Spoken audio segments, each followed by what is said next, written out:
स्वच्छ छवि के नेता मुख्यमंत्री नीतीश कुमार जी को बता रहे हैं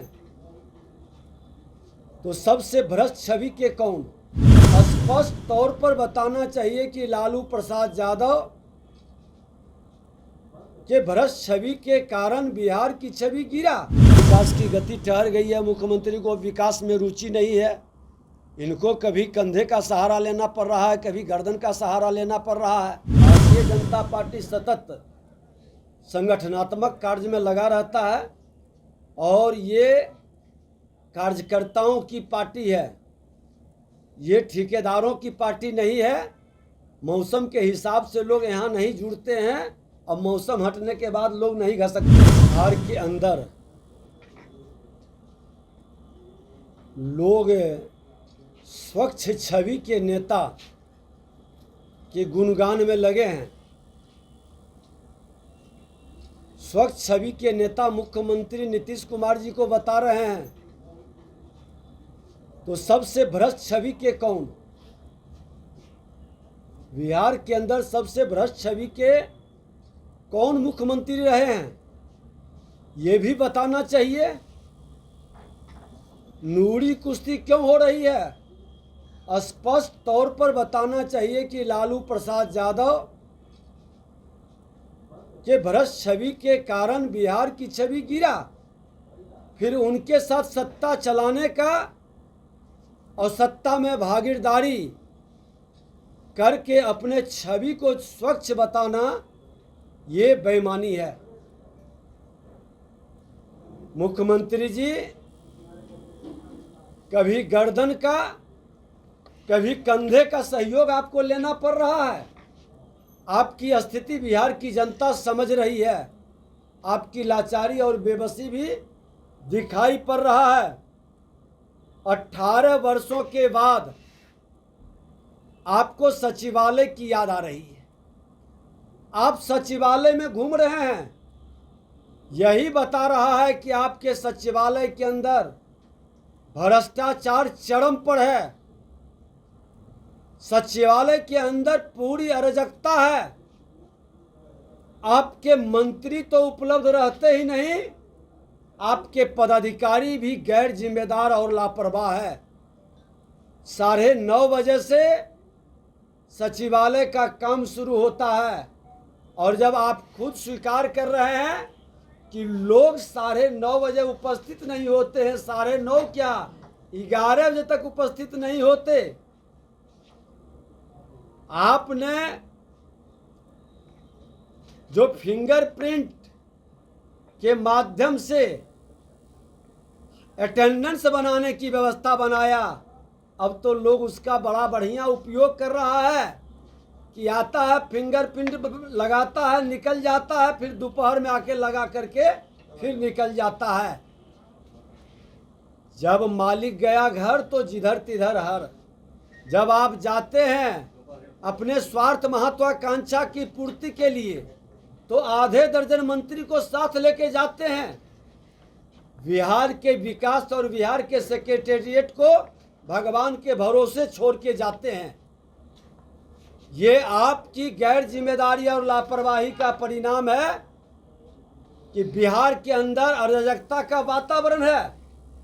जब एक एक मंत्री 5-5 विभाग अपने जिम्मे रखे और डेंगू से बिहार बदहाल स्थिति में जी रहा है, बिहार के हर अस्पताल में सुविधा और साधन नहीं है, लोगों को मरने के लिए छोड़ दिए हैं। है हिम्मत आपकी? खुला चुनौती देता हूं नेता प्रतिपक्ष के नाते कि स्वास्थ्य विभाग का भी थोड़ा निरीक्षण करिएगा। जाके स्वास्थ्य विभाग के हॉस्पिटल के अंदर जाकर के देखिए। आपके उप मुख्यमंत्री जिसके दया के पात्र आप हैं, सत्ता में बैठे हुए घोर करप्शन भ्रष्टाचार का शिकार है विभाग। नगर विकास विभाग के अंदर टोटल कार्य सफाई का ठेका पर दिया गया है, जो कि एक लंबी वसूली विभाग के अंदर टॉप लेवल पर किया गया और पूरी गंदगी का शिकार, मच्छरों के दंश और मार से आज डेंगू से पीड़ित बिहार को आपने कभी चिंता क्यों नहीं कर रहे? और जिस तरह के वातावरण आप बना रहे हैं, दाखिल खारिज के नाम पर भी भ्रष्टाचार चरम पर है, लोग परेशान हैं, किसान का हाल बेहाल है, अपराध की स्थिति भी वही है, शिक्षक भर्ती के मामले में भी खुल करके प्रतिभा का हनन और नियुक्ति घोटाला का खेल है। माननीय मुख्यमंत्री जी जो आप कह रहे हैं, ये आपको भटकाने का और लूटने का एक वातावरण बिहार के अंदर बनाने का खेल है। सुल्तानगंज के पुल में 1717 करोड़ का क्या हुआ? जिस एजेंसी को आपने बनाने के लिए कहा था, वो एजेंसी क्यों मौन हो गई, क्यों गौन हो गई? और उसके जो दोषी पदाधिकारी थे उसको प्रमोशन क्यों दे दिया? सारे भ्रष्ट लोगों को आप बचाने का खेल क्यों खेलते हैं? विधानसभा के अंदर MKCL कंपनी जिसमें करोड़ों का घोटाला, वो सदन पटल पर आने से क्यों रोका जा रहा है? स्वच्छ छवि सिर्फ मौखिक कहने से नहीं, भ्रष्टाचार पर जीरो टॉलरेंस की बात पूरी तरह से बेईमानी है। बिहार में पूरा अपराध और भ्रष्टाचार चरम पर है, पूरी अराजकता का वातावरण बिहार के अंदर है, और दोनों दल के लोग कंपटीशन किए हुए हैं कि हम कितना विभाग के अंदर लूट की छूट का वातावरण बना सकें, जनता के विकास की योजना का गति बढ़े न बढ़े, हमारी प्रगति होता रहे। कहा है कि ये कोई नई बात नहीं है, पुरानी बात है, ये होते रहेगा, ना पहला है ना अंतिम। मैं इसीलिए तो कह रहा हूं कि अगर जो मुख्यमंत्री को कंपटीशन श्रीमान लालू प्रसाद यादव से किया जा रहा है कि लालू यादव से बेहतर छवि के हमारे मुख्यमंत्री नीतीश कुमार जी हैं, तो ये भ्रष्ट छवि के जो लोग हैं श्रीमान लालू प्रसाद यादव या उनके परिवार के लोग, मुख्यमंत्री उस पर मौन क्यों हैं? क्यों उस पर कोई उनका स्टेटमेंट नहीं आता है? आप बता दें कि मुख्यमंत्री का किसी भी तरह का कोई स्टेटमेंट इस संदर्भ में क्यों नहीं आ पा रहा है? सर, नड्डा जी का कार्यक्रम शुरू हो रहा है, एक महीने में दूसरा बड़ा पार्टी के राष्ट्रीय अध्यक्ष आ रहे हैं, पहले गृह मंत्री आए थे, क्या लगता है चुनावी तैयारी शुरू है? देखिए, भारतीय जनता पार्टी में तो हमारे राष्ट्रीय अध्यक्ष हों, गृह मंत्री हों, बड़े लीडर हों, लगातार आते रहते हैं। भारतीय जनता पार्टी सतत संगठनात्मक कार्य में लगा रहता है और ये कार्यकर्ताओं की पार्टी है, ये ठेकेदारों की पार्टी नहीं है। मौसम के हिसाब से लोग यहाँ नहीं जुड़ते हैं और मौसम हटने के बाद लोग नहीं घसकते हैं, इसलिए ये पार्टी अपने संगठनात्मक कार्य हमेशा करते रहते हैं। और चुनाव हमारे लिए कोई परीक्षा की घड़ी लेकर नहीं आती है। भाजपा का हर कार्यकर्ता हर दिन चुनावी रणनीति में ही काम करता है। लैंड फॉर जॉब मामले में तेजस्वी यादव को भी समन जारी किया गया है, 4 अक्टूबर को पेश कर होना है। देखिए, ये कोई नई विषय नहीं है, उन्होंने कहा, क्योंकि ये खानदानी उनका भ्रष्टाचार का मामला है और करप्शन के मामला पर INDIA के अंदर सबसे भ्रष्टतम व्यक्ति कौन, इसका चयन होना बाकी है। ये एक लोग तो छवि पेश कर दिए कि सबसे बेदाग छवि के नीतीश कुमार, तो सबसे दागदार छवि के कौन? अब उसमें ये लोग कंपटीशन में श्रीमान लालू प्रसाद यादव आते हैं या तेजस्वी यादव जी आते हैं, केजरीवाल जी आते हैं, हम लोगों की उत्सुकता बनी हुई है इसको देखने के लिए। सर, अतिक्रमण के नाम पर जा रहे हैं, जो आलीशान बिल्डिंग बनाए हुए हैं सरकारी क्षेत्र में, उन पे सरकार मौन रह रही है। देखिए, अतिक्रमण में सिर्फ आप अतिक्रमण करने वाले पर कार्रवाई आप कर रहे हैं, लेकिन अतिक्रमण जिस समय हो रहा था उस समय के पदाधिकारी क्या अपनी जिम्मेवारी का निर्वहन क्यों नहीं कर पाए? उस पर कार्रवाई क्यों नहीं?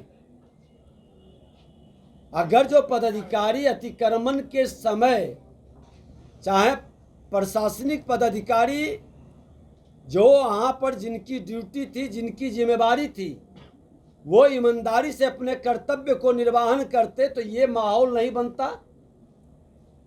और अतिक्रमण की व्यवस्था जो वर्षों बरस से उसका आर्थिक नुकसान, दोहन और शोषण का शिकार भी नहीं होता।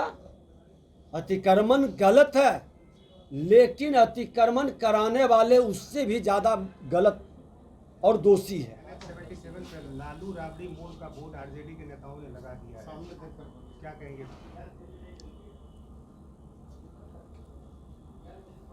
देखिए, पूरे बिहार के अंदर जो अराजकता का वातावरण है, उस अराजकता का वो प्रमाण है। और इस तरह का नियम से हट के काम करने की उनका नीयत और नीति रहा है। बिहार के अंदर आज जिस तरह से INDIA के अंदर कंपटीशन चल रहा है, एक व्यक्ति बिहार के अंदर कह रहे हैं स्वच्छ छवि के हमारे मुख्यमंत्री नीतीश कुमार जी, दूसरे तरफ INDIA के अंदर सबसे भ्रष्टतम छवि के कौन व्यक्ति, इसकी खोज हो रही है। बिहार के अंदर अराजकता के माहौल के लिए कौन जिम्मेवार है, इस पर चर्चा गौण है। बताने से लोग हिचक रहे हैं। सचिवालय घूमने का इतने 18 वर्षों के बाद शुद्ध क्यों आया? क्योंकि सचिवालय सेक्रेटेरिएट के अंदर भ्रष्टाचार चरम पर पहुंच रहा है। अराजकता का माहौल है। 9:30 बजे से सचिवालय चलता है, लोग पहुंचते नहीं हैं।